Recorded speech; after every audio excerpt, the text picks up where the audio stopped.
1731, the British brig Rebecca was stopped off the coast of Cuba and boarded for inspection of contraband cargo. On board, the Spanish officials found an illegal cargo of sugar. Rebecca's captain, a man named Robert Jenkins, alleged that during the search, he had been tortured by the Spanish officials and had had his ear partially cut off. While the Royal Navy would admit that Jenkins was at fault for carrying illegal cargo, his story, told before the Houses of Parliament in England, struck a nerve. In 1739, the British found that, among other reasons, the Spanish were guilty of depredations upon British subjects and commenced war against the Spanish in the Americas, known as the War of Jenkins' Ear.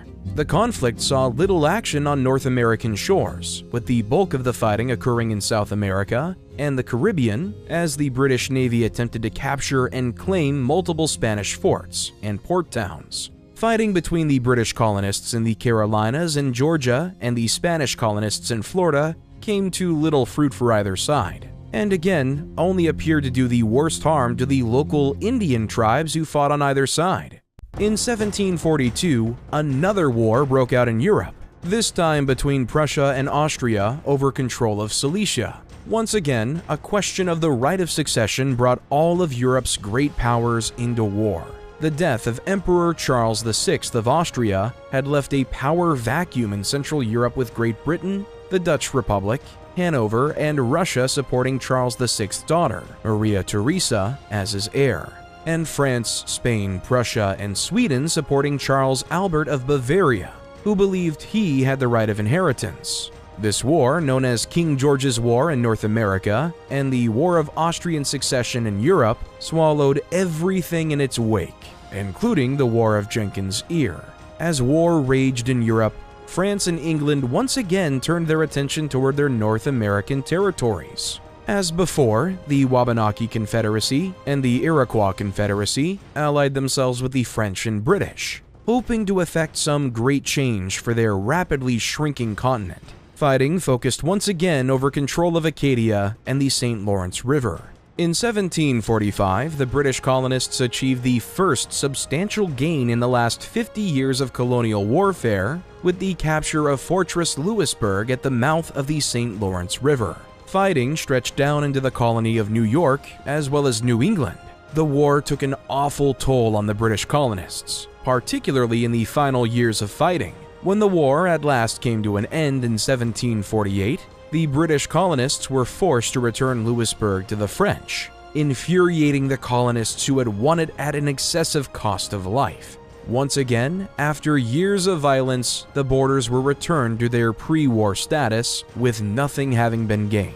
Territorial disputes went unsettled, grudges continued, and the situation in the North American backcountry was still violent as English colonists, French colonists, and Native American tribes all vied for control of the wilderness. The undefined borders between British and French colonies had long been an issue between the two nations. Yet, despite multiple conflicts, no formal agreement had been reached as far as definitively laying out who owned what. It was only a matter of time before war broke out again.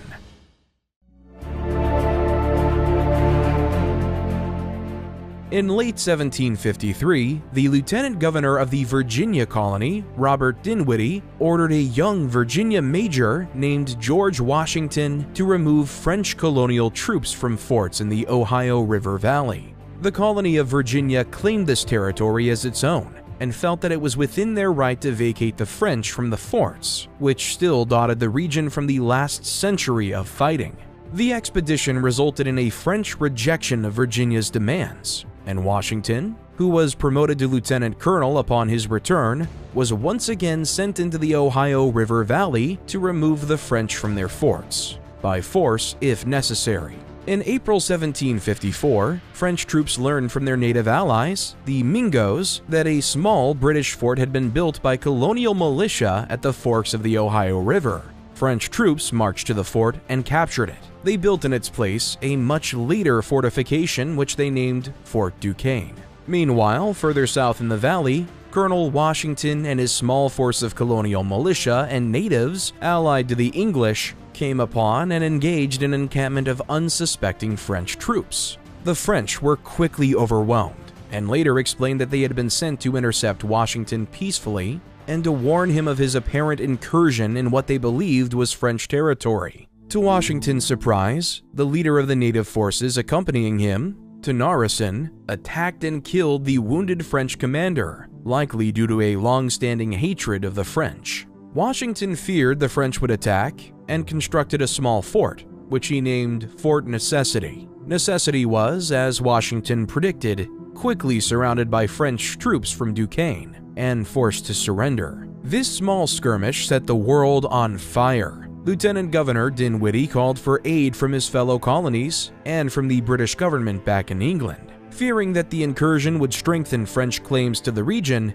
the British government immediately sent troops to strike at the various French forts still in and around the St. Lawrence River and the Ohio River Valley. The French sent additional forces to North America to hold off the inevitable British invasion. Quite suddenly, France and England were once again at war. Multiple early British forays into the Ohio River Valley and Canada failed spectacularly.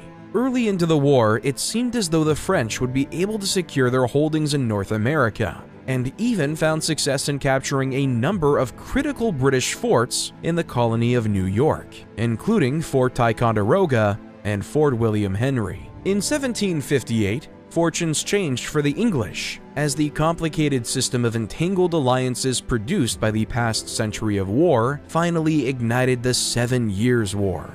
The fighting in the Ohio River Valley, known as the French and Indian War in America, had launched the largest European land war to date, with every major European power of the era engaged. Millions of soldiers and thousands of naval vessels were activated for duty.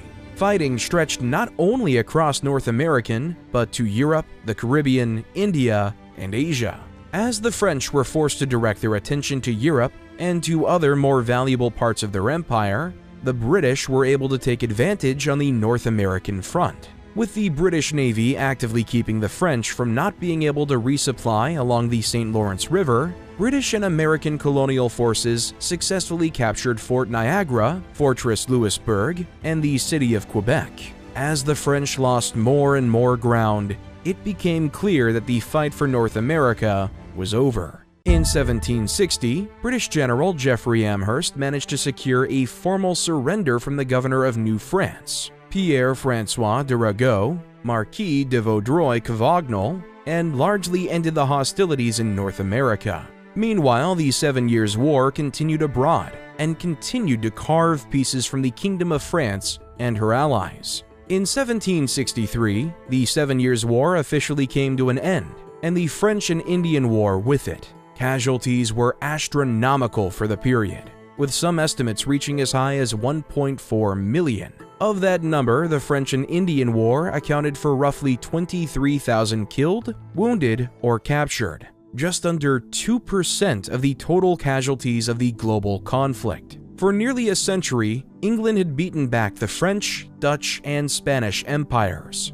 gradually cementing its claim to the New World. Over the course of the 18th century, the successes of the British Empire during these conflicts had created the ideal conditions for their colonies in North America to experience an incredible population boom. From roughly 250,000 in 1700 to more than 1.25 million in 1750. The raw materials produced by the American colonies, including hemp, copper, and tar, were necessary for the British Army and Navy to wage war and protect the vastly growing empire. While it was in the interest of the British Empire to defeat the French and secure their North American holdings, it had also been in the colonists' interests. The English colonists had no great love for the French, and anti-Catholic sentiment was a regular part of colonial life, especially in places like New England, which had been staunchly Protestant for the first 2 centuries of its settlement. That the American colonies were made up chiefly of individuals of the Protestant faith was, naturally, no coincidence.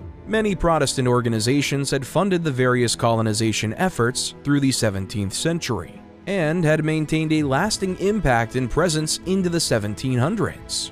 However, the strongest impact of Protestantism in the American colonies came during the colonial wars, which dominated the early and mid-18th century. A global religious phenomenon occurred, known as the Great Awakening, gripped both Europe and North America, and brought the Protestant faith to new heights. The Great Awakening was a major evangelical revival which expanded the Protestant faith throughout Europe and colonial North America. The revival brought about new religious theories and dogma, as concepts such as the nature of salvation and the idea of rebirth were spread by itinerant preachers who traveled the countryside giving sermons and lectures as they saw fit. These preachers were tremendous orators and captured captive audiences wherever they went. George Whitefield, a major player in this evangelical movement, traveled across the colonies and preached in major cities and small towns wherever he could gather a crowd. And gather them he did. In October 1740, while preaching in Boston, Massachusetts, Whitefield allegedly drew a crowd of more than 30,000 people from around New England. To put that in perspective, Boston was the highest populated city in colonial North America in 1740, coming in at roughly 17,000 people living in and around the city.